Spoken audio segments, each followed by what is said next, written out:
Did you see that? Oh my God. What's up, party people, and welcome back to my channel. So today we are talking about some new drugstore and affordable makeup, but everything is under $10. The drugstore is getting mighty pricey lately, okay? Mighty pricey. Inflation has affected the beauty community as well, and we are seeing a tremendous hike in prices, and it's getting harder and harder to find products that are under that $10 price tag. It is not uncommon to go to the drugstore and find a foundation for $17, $18, $20, or a mascara that's $14 or $15. But there are some brands that are still doing it and doing it very, very well. Like, there are some amazing products out there for under that $10 price tag. If you guys want to see some new drugstore makeup under $10, put the test, and create the look that I'm wearing right now, then please keep watching. Voice things voice. We got an eyeshadow primer from Wet n Wild. This is the new Mega Lash eyeshadow primer. It just says it's enriched with vitamin E, preps eyelids for smooth application, locks eyeshadows in place, keeps colors vibrant, creamy, weightless, dries down to a clear finish. This is kind of like straddling the fence of being transparent and tinted. Like, it's got a slight bit of tint to it, but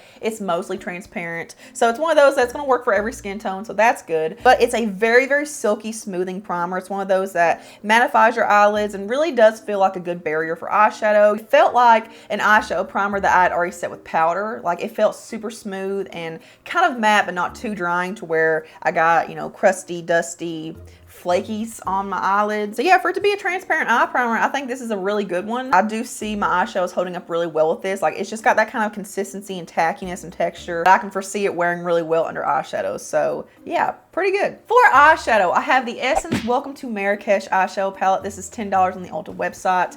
And I feel like Essence eyeshadows are very, very overlooked. This formula, dare I say, is one of the best drugstore eyeshadow formulas at the drugstore. If this had a high-end name on this, like if this had Anastasia or I don't know, Charlotte Tilbury, like, I would totally believe it, because it's one of those that if you were to close your eyes and just dip in and not know what the brand is, you would totally think this is a $45 eyeshadow palette. Like, the formula is killer. Mattes, super smooth, very, very silky, pigmented but not overly pigmented to where, you know, it takes forever and a day to blend them out on your eyelids. The shimmers are that super rich, intensely pigmented kind of formula that are just so buttery smooth. It takes the smallest touch into the pan to get a lot of pigment on your finger. Like, look at that. And it's high shine, it's finely milled, it doesn't look chunky. This is what Maybelline and L'Oreal should be doing, but for some reason can't. For eyeliner, I have the LA Girl Skinny Gel Eyeliner in the shade Silky Black. So this is one of those that looks like a brow pencil that are really good for people that have a hard time with eyeliner. Like, maybe, you know, you have really small eyelids or hooded eyelids, mature eyelids, whatever it may be, and like you can't do a thick line. So something like this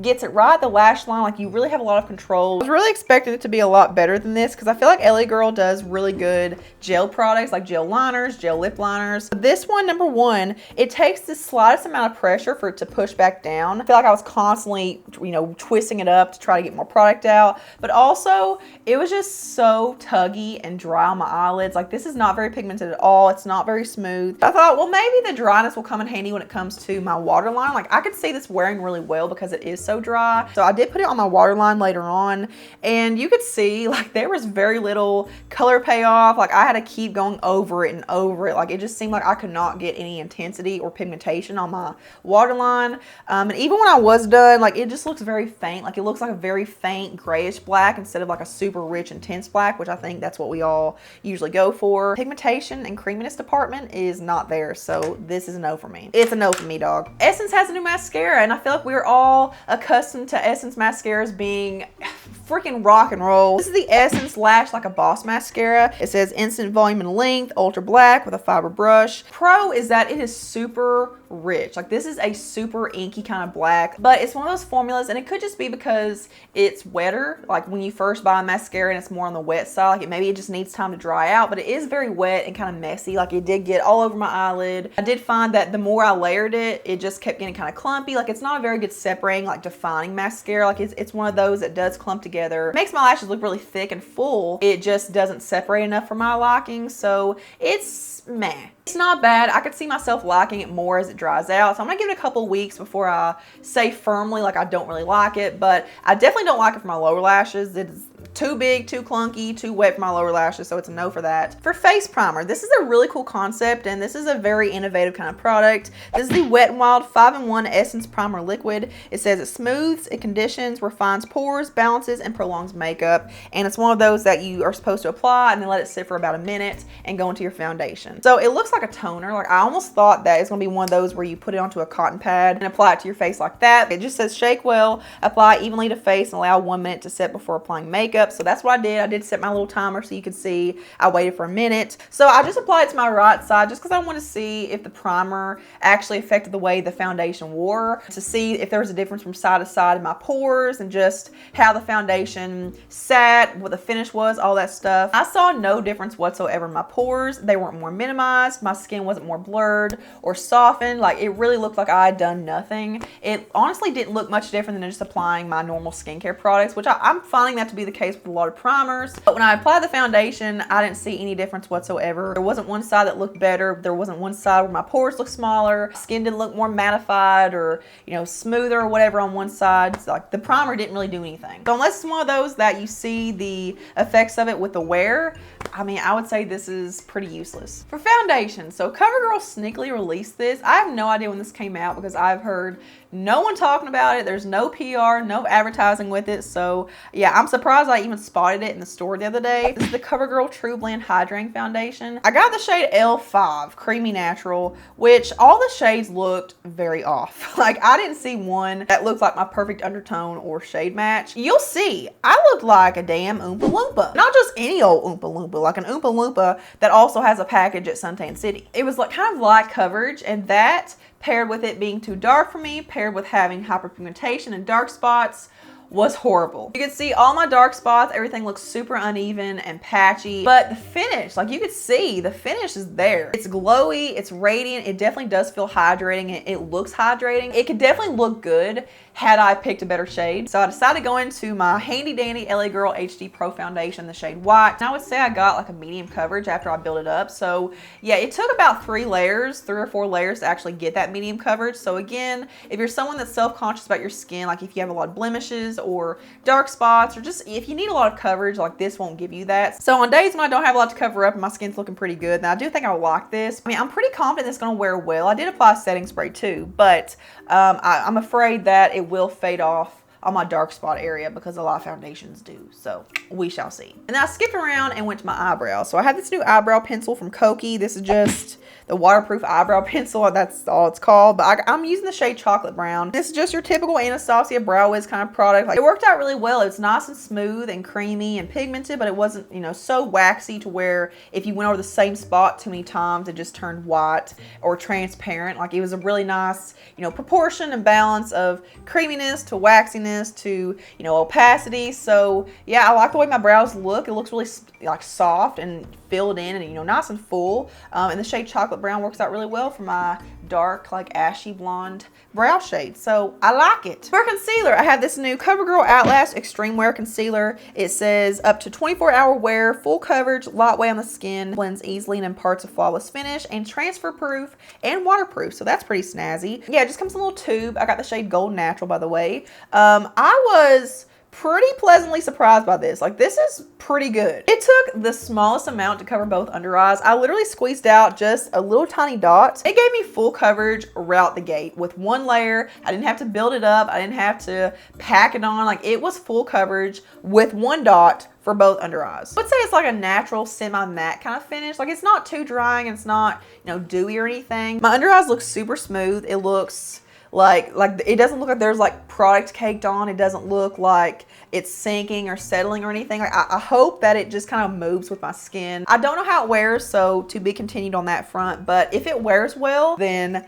I highly recommend this. For powder, I have the Wet n Wild 5-in-1 Essence Primer and Finishing Powder, and it has the same claims as the primer liquid and it has the same kind of packaging, so this is like a new line of theirs. It just says smooths, conditions, refines pores, balances, and pre and post makeup. So you can apply this before foundation as a primer, I guess. I mean, I know there's some people that do the powder before foundation. I don't think that's a very common thing to do, but I mean, you can do it if you're super oily. I feel like this is one of those products that people on TikTok are gonna make go viral. Like, they're gonna apply this and be like, Did you see that? Oh my God. But yeah, it really does make your skin look super smooth, very airbrushed, very, very flawless. It minimizes your pores, minimizes texture and all that stuff. But I will say, whenever you first touch it, like whenever you swatch it, it does have like a slight white cast to it, which I don't see on my skin right now. But I would be afraid that if you are a deeper skin tone or like a tanner skin tone, that it may give you white cast. I'm not sure, but I can see it a little bit on my hand right there. So there's a possibility that it's not like HD photo ready, but it does feel very, very silky. Like it's a very smoothing powder. However, I will say that I did mattify like right through here, and I am seeing some shine peeking through with the foundation. So either it's not very good at mattifying long term, or it's a powder that doesn't suffocate the finish of your foundation. Like it kind of allows like a dewy finish foundation to shine through, which will be good. I would like that. So yeah, to be determined whether or not this is a good powder, but it feels nice, it applies nicely, and I think that there's definitely potential. For blush, I was really excited about these. Like whenever I saw these on the new arrivals page on Ulta, I was like, I need them all. So this is the Essence Pure Nude Baked Blushes. So this is an extension to their Pure Nude highlighter line. So I got 4 different shades. I got Pretty Peach, Cool Coral, Rosy Rosewood. Ooh, catchy. You really did something there. And Berry Cheeks. So the first shade I went into is Pretty Peach. It's one of those that has a pretty strong goldy shimmer undertone base to it. It doesn't really give you a whole lot of glow. Like it actually turns out to be more matte on the skin, but over my pores, like whenever I got right here to the apples of my cheeks, it turned straight up gold. It's just like the shimmer sunk into every pore. It looked like I took a straight up gold highlighter and applied it with the heaviest of brushes, or like the heaviest sponge, and just like boop, just tapped it right there. I can still see a little bit of that gold shimmer sinking into my skin. It's not the most flattering, but it looks mostly normal. So on the other side, I use the shade Cool Coral, and I mean, I guess it's kind of coral, but it's honestly got a pretty strong pinky undertone to it, which I think is really pretty. Like it's very youthful looking, like very young, but this didn't do anything that the Pretty Peach shade did. The shimmer in this is a lot more fine and subtle, so it doesn't like separate on your pores, and like the shimmer separates from the pigment, and just